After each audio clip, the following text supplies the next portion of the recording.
Tonight, a child genius takes a journey in the young and prodigious T.S. Spivet. Miles Teller and J.K. Simmons clash over perfection in Whiplash. And there's a dysfunctional gathering in This Is Where I Leave You. Good evening. Hello. Also tonight, Brad Pitt goes behind enemy lines in Fury. Samantha Morton and Helen Hunt fight a killer in Decoding Annie Parker. And Stanley Kubrick's Spartacus is tonight's classic. But first, Margaret, tell us all about This Is Where I Leave You. Well, Jonathan Tropper wrote the screen adaptation from his own 2009 novel, This Is Where I Leave You, which was directed by Sean Levy. It's familiar territory in many ways. A family gathers after the death of a patriarch. His dying wish was that his family sit Shiva for him, which means that the family gather in one house for 7 days. The matriarch is Hilary, Jane Fonda, a child psychologist who wrote a best-selling book exposing intimate details of her children's development. They are the oldest, Paul, Corey Stoll, who stayed behind to help with the family's sporting goods business. Judd, Jason Bateman, who's just discovered his wife in flagrante with his radio shock jock boss, Dax Shepard. Wendy, Tina Fey, who seems the most together of them all. And then there's the youngest, Philip, Adam Driver, a man-child who enjoys stirring things up. Add to this menagerie Penny Rose Byrne, a girl who'd always been in love with Judd. So sorry about your dad. Oh. I should have come today. I'm so sorry. I just have a thing with funerals. I'm always afraid I'm going to start laughing or bawling or say something horrifically inappropriate, so I just don't go, which is not a solution, but there you have it. Anyway, what's it been? 7, 8, 9 years? Something like that. Huh? Yeah. Hari said you came alone. What happened to Quinn? You didn't split up, did you? Mm-mm. Oh, It's I'm sorry. I don't know freak why I say accident these on an things. elliptical. Strange. Goddamn antidepressants I'm on, you know? They just obliterate whatever filter I have, and it's very embarrassing. She left me. I knew it! I totally knew that. I'm sorry, but She slept with my boss, so... Well, that'll do it. Yes, it did. Done. Right. Just when you thought you'd seen it all before and the contrivances come thick and fast, This Is Where I Leave You settles down and becomes thoughtful and even moving, with some unexpected twists along the way. This is a bit of a departure for Sean Levy, whose previous films include the various nights at the museum, The Internship and Date Night. He's given tremendous support from his actors. There isn't a weak performance amongst them. This is Jane Fonda's least mannered performance in years. She's great. Adam Driver is astonishingly good as Philip, a role that could have devolved into caricature. And Jason Bateman is really solid as Judd, whose world keeps shifting beneath his feet. This is fairly safe but very enjoyable adult entertainment, David. I think safe's the word. It didn't grab me terribly because it's such a formulaic affair, this. I mean... Well, it veers off at various points, that's true. There are some unexpected elements, but they're not really sharp enough to redeem some of the cliches, I think, that are in this sort of dysfunctional family setup. But it's sort of, I don't know, comforting to see people that are sort of not so different from yourselves. Oh my God, you mean you're like these people? Well, I did. I mean, they're all incredibly likeable in their own way, yeah, and all some very more than understandable. Others, and it's sort of, I don't know, it's comfort zone and entertaining and romantic in a lot of ways. Well, I think it gets better as it goes on. I thought the early scenes were a little bit... Well, they were the funnier ones. And it doesn't help that all the women are of the same type. Did you notice that? Every single woman... Yes, they are. Every single woman in the film is exactly the same type. I don't know what you mean by there's that. no I don't think I'm I not going to go there. They look alike a bit. Oh, no? All right. No, I didn't notice that. I thought they all had very distinct personalities. Okay. I'm giving this 4 stars. 3.5. How exactly do you think you can add to the business? I can help you grow it. New locations and expanded lines. What? The only thing you've ever grown is weed. He was very good at it. Mommy, come on! I'm just saying he's very entrepreneurial. Listen, Paul, you don't believe in me. I get that. I never believed in myself either, really. But I've changed. And you're the brains of the outfit. I know that. But what about marketing and advertising? What about networking? I'm a people person. That's who I am. And you are not one. You're a nice guy, but let's face it, you're a little scary. As a matter of fact, you're scaring me right now. Your face is very red. Are you even breathing? Is he breathing? This Is Where I Leave You opens nationally tomorrow. Our next film is Fury. In 1945, towards the end of the war in Europe, Norman Logan Lerman, whose only training thus far has been as a typist, is assigned to the crew of one of 4 tanks that are ploughing into the heart of Germany. The tank, nicknamed Fury, is commanded by Sergeant Don Collier, Brad Pitt, a scarred veteran who quickly initiates Norman into how to kill unarmed prisoners. The other crew members are Gordo, Michael Pena, the religious Bible, Shia LaBeouf, and the feral Kunas, John Bernthal. They're a tough and not very likable bunch.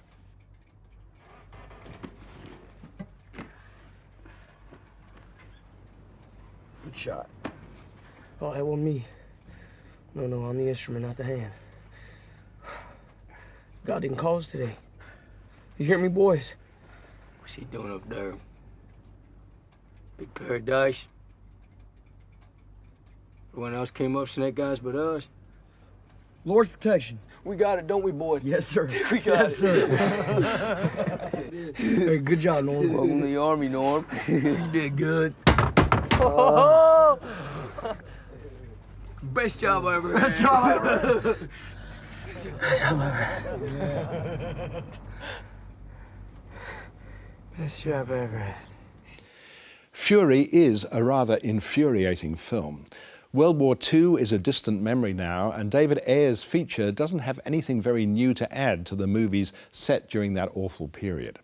Unlike, say, Quentin Tarantino, who also starred Brad Pitt in a World War II movie, *Inglourious Bastards*, and had fun with it, you could hardly describe anything about this film as fun. It's true that many of the action scenes are very well staged, and that the scene in which Collier and Norman visit the apartment of a couple of German women is filled with tension. But the film suffers from the fact that none of the characters is given anything in the way of a backstory. We know nothing about them, and so it's hard to care about them, even when they do an unlikely 300 Spartans for the film's protracted climax. And in addition, much of the heavily accented dialogue is pretty incomprehensible. Margaret? No, I found that too. Yeah? Yeah. But You guys mumble. I thought, actually, for the first half of this film, it was one thing. And, it's not easy to watch. It's about war, and it's about the dehumanising that war puts on people. And I thought, well, maybe it's time for the world to see a film like this. It's not glorifying it at all. And I thought Brad Pitt carried that character's sorrow really, really well. And then it sort of turns itself on itself and becomes this heroic thing at the end. It's almost as if they were afraid to go through with it the way that they set off. Yeah. It changes, and it's almost like Kunas's character, who is so despicable, and then all of a sudden, he turns around and he's a nice guy. Yeah. And hang on a tick, wait a minute, is this 2 separate films we're watching, or what? Yeah. But I think it's been very well done, very well depicted, and I think the battle sequences, even though that final one is fairly unbelievable, I just wish it had been a little bit more of a coherent whole. I'm giving it 3 stars. I'm giving it 2.5.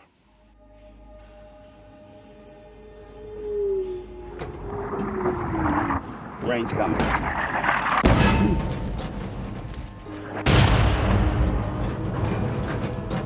Anytime, sweetheart. I'm your sweetheart, right? Okay. Gordo. Crank her up. Tuck her up, she's cold. There's condensation on the front. Hey, move out. Get us out of here. Bible gun front.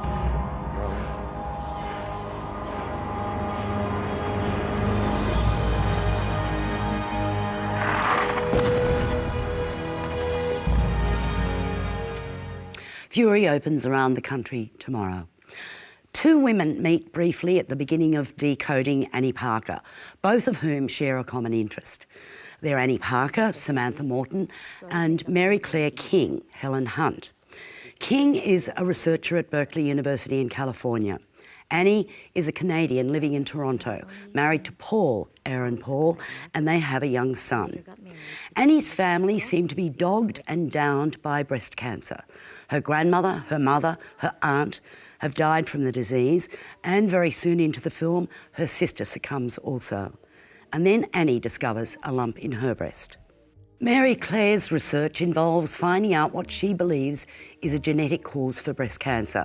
And while she and her team make progress over many years in California, Annie is similarly convinced of a family connection and is determined to do some research for herself, helped by a doctor, Corey Stoll, and his nurse, Rashida Jones. Have you guys heard of Mary Claire King? She used dental genetics to identify children of parents murdered by the junta in Argentina. But she is also doing some very interesting work on the genetics of breast cancer. So I wrote to Dr. King, and I wrote to her again, and I wrote a third and a fourth time. I told her my story. It's not much fun watching someone suffering from breast cancer, but seeing the impact of the disease on a personal level gives real meaning to the research many miles away. Samantha Morton gives a fabulous performance as Annie. Helen Hunt is slightly more restricted in her role because there's little of the personal revealed in the character of Mary Claire King, an award-winning scientist whose breakthrough research has saved many lives. The co-writer-director was Stephen Bernstein. His film is a tribute to the dogged nature of both of these real-life women. It does, however, suffer from an unfulfilled expectation. David? I must say I found this rather a hard film to watch. It isn't easy. No, I don't think it is at all. And I actually wondered what sort of, at least cinema audience it was aimed at, because it really would be quite a commitment to go and see a film like this, I think, which is so painful to watch. But I mean, I think it's an extremely worthy film. I think, as you say, the performances are very good. I think Samantha Morton is very good. I think some interesting things come out of the research. I mean, the fact that Mormons keep such meticulous family records, that they were a group that was targeted by the researchers, and the Hasidic population in New York was also, another. Yeah, I mean, it's all very interesting, looking at how this research was done and the results that came out of it. But at the same time, a film, self-evidently, a film about breast cancer is not an easy film to sit through. No, but I think it's important in a lot of ways. I'm giving it 3.5 stars. I'm giving it 3. So I have to ask, Dr. King, what's the story with the clock there? Clock is marked at every 12 minutes. That's how often a woman will die of breast cancer in this country. Well, that's 1 in 9, 2 million over the next 20 years. Potentially, but maybe your wife, your daughter. I think what Dr. King means is that the disease, along with a potential cure, is of interest to a vast number of people, a cross-section. I'm sorry, Ellen, I want to be clear about this. Dr. King, you believe that there may be a genetic link to some breast cancers? I do. Even though virtually no one else believes this to be true? That's correct. And to prove your theory, you're going to have to examine the human genome. The human genome, which has 100,000 genes. Or so, give or take a few. Decoding Annie Parker opens in limited national release tomorrow. Our next film is the young and prodigious T.S. Spivet. Tecumseh Sparrow Spivet, or T.S. Spivet, is a 10-year-old who lives with his parents, sister and twin brother on a farm in Montana. Dad, Callum Keith Rennie, is an old-fashioned cowboy. Mum, Helena Bonham Carter, is a self-absorbed entomologist. Sister Gracie, Nev Wilson, longs for mobile phone contact to the outside world, while Leighton, Jacob Davies, the twin, is obsessed with guns, an obsession that proves to be his undoing. T.S. himself, Carl Catlett, is a genius, and when he receives a call from the Smithsonian in Washington, who want to award him for his invention of a perpetual motion machine, unaware how young he is, he sets out alone on the long journey east. I was terrified at the thought of having to pack my suitcase. Even packing for school every day took me at the very least 23 minutes. Maybe 22 minutes. French director Jean-Pierre Jeunet, who made his name with oddball films like Delicatessen and Amélie, has adapted Ralph Larson's book about the adventures of a brilliant kid as a lavishly filmed 3D road movie. Filled with characteristically quirky elements and encounters with a variety of characters along the way, the adventures of T.S. eventually lead him to the Smithsonian and to Miss Gibson, a role that offers Judy Davis plenty of opportunities. This is a very beautiful film, but somehow, despite its abundant qualities, it doesn't quite soar. Perhaps that's because Catlett, who's on screen throughout, isn't the most charismatic child actor, though there's nothing wrong with his performance. Margaret, what did you think? Oh, he's not bad at all. And, you know, I mean, it is so beautifully conceived. Yeah. So imaginatively presented, and the 3D that I saw it in is just glorious. I think the first half of the film, I love all that business of him living in this trailer home on this train, and the efforts he goes to avoid the guards. I mean, it's almost slapstick in a way. It's lovely. I mean, it's all very inventive, as Genet usually is. It's gorgeous to look at. But then when he gets to the Smithsonian, I sort of think it goes up, and then it sort of plateaus a bit. They're rather odd scenes, aren't they? Yes, and then it goes into beating the media for exploitation. Oh, please, you know, let's not go there again. But there's so much that's lovely about this film. I'm giving it 3.5 stars. Yes, me too, 3.5.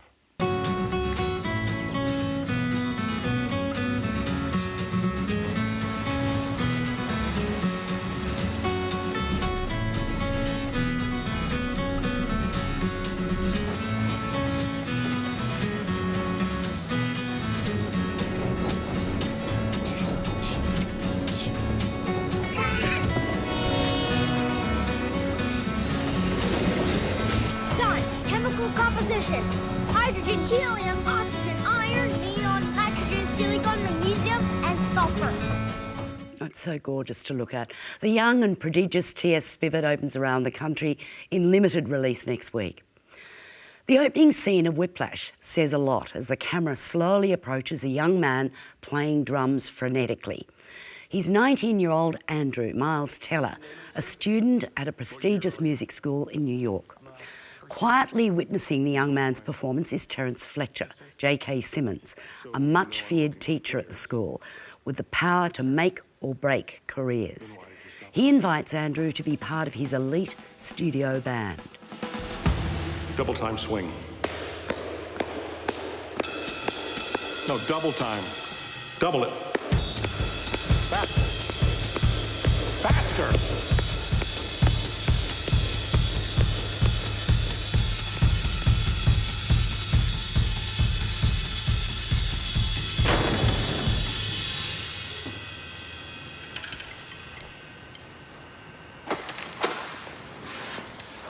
Oopsie daisy. Forgot my jacket.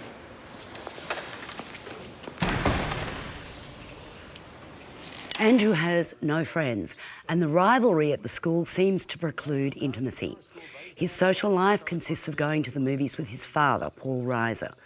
Working at the cinema is Nicole, Melissa Benoist, whom Andrew eventually decides to ask out on a date. The searing performance of J.K. Simmons as this Machiavellian maestro is the key to this film. He's just wonderful. Whiplash had its genesis in a short film which screened at Sundance, and when the feature returned there, it won both the Audience Award and the Grand Jury Prize. Miles Teller has been playing drums in bands since he was 16, and his performance here is wildly impressive. The film is really about the price you pay for achieving the sort of great that Charlie Parker became, and he's referenced a number of times. It involves bloodied hands, a total devotion to career, and the sort of arrogance that has its impact on others. The jazz-themed riffs cleverly reflect the pursuit of excellence to which both men are absolutely committed. This is the second music-themed feature by writer-director Damien Chazelle after 2009's Guy and Madeline on a Park Bench, and this one is really a winner for me, David. It's very good, and I think J.K. Simmons is amazing because he's been a character actor. We've seen him in so many films. Yes. And now he really grasps this thing, and he plays it almost like a sergeant major in an army film. You know, there's this kind of extremely physical, fierce performance. He's so horrible and so charismatic at the same time. That's right. I mean, I guess he's what a great teacher should be. I mean, I had misgivings of this film near the beginning when Andrew and his father go to the cinema. They see Reefy Fee, and they talk through the movie. Movies in which characters go to the movies and talk through the movies. I thought you would wipe it off the slate immediately. I almost wiped it off the slate at that moment, but then the film actually gets better and better and better, and it really is, I think, very good. I think it's a terrific film. I'm giving it 4 stars. I am too, 4 stars.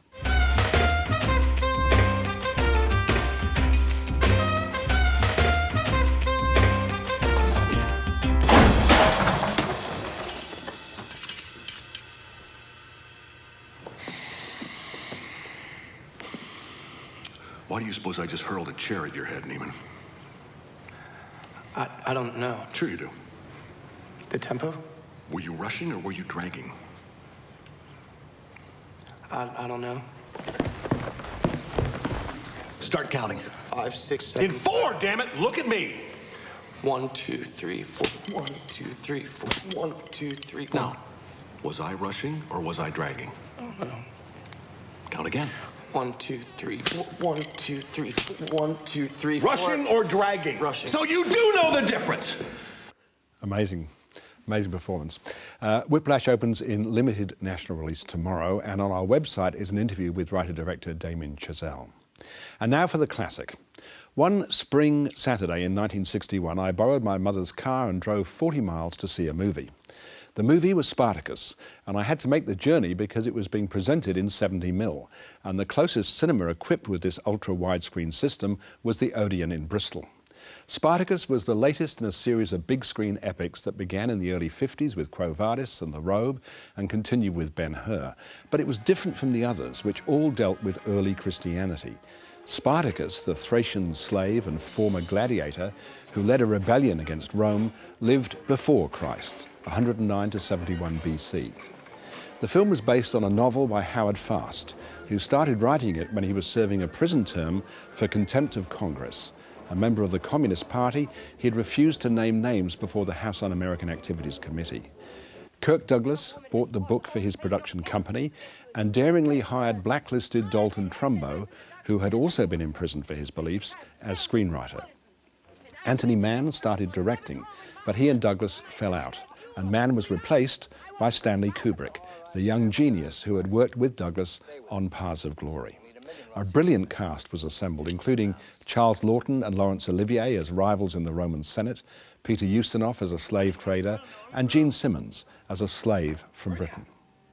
Aha! An eavesdropper. Oh, for God! How far from Rome must I go to avoid that cunning face? Oh, Crassus, don't talk about Gracchus. He's so hateful. For Gracchus, hatred of the patrician class is a profession, and not such a bad one either. How else can one become master of the mob and first senator of Rome? Oh, Crassus, it's so boring.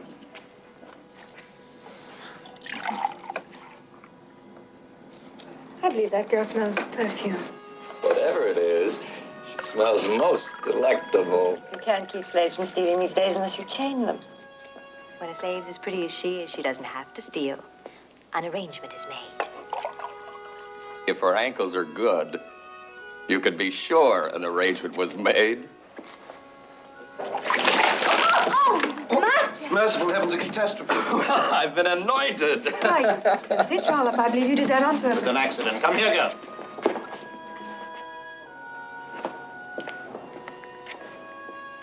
Don't be frightened. What country are you from? Britannia. Spartacus is far from flawless, but it's the best of the epics, and thanks to the intelligence of Trumbo's screenplay and the stellar cast, and I mustn't forget Tony Curtis in a sexually ambiguous role. One of his scenes with Olivier was cut before the film opened, but was restored years later. Olivier and Laughton are particularly fine as the rival politicians, both of them wonderfully decadent. There have been other versions of the Spartacus story, including a silent epic and a more recent TV series, but Kubrick's film can't be beaten. I was overwhelmed by it in 1961, and I still love it today. Margaret. David, I hate you for putting me through having to watch it all over again. It's grueling, it's sad, but it's really fascinating. It's a great story. And what I loved were the politics of Rome. Yeah. And I think, you know, Laurence Olivier is so great. Yeah. in this role. He is, he's wonderful. I know that Peter Ustinov got the Oscar for Best Supporting Actor, but I thought Olivier was absolutely fabulous. And Lawton too. Lawton's wonderful, isn't yes, all wonderful. I think the scene in the bath, I mean, even though it was cut, the fact that it was filmed then was pretty remarkable. It was, yeah. And the greatness of Kirk Douglas was that he insisted not on employing Dalton Trumbo, but that he had his name credited on the film. And the fact that President Kennedy actually went to see the film, apparently crossed picket lines to see Spartacus, basically ended the blacklist. Yeah, so, right. I mean, it's a really significant film in a lot of ways. It is. It certainly was very significant for me. But it's really gruelling. Yeah, look, it is, but it's wonderful. Let's look at this scene between Gene Simmons and Kirk Douglas. I imagine a God for slaves, and I pray. What do you pray for? I pray for a son who'll be born free. I pray for the same thing.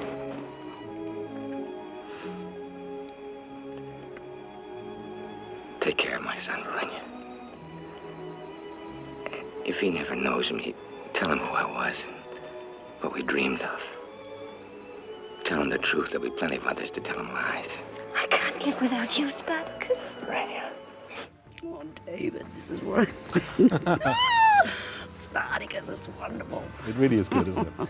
And that's the show for tonight. Good night from us. Good night.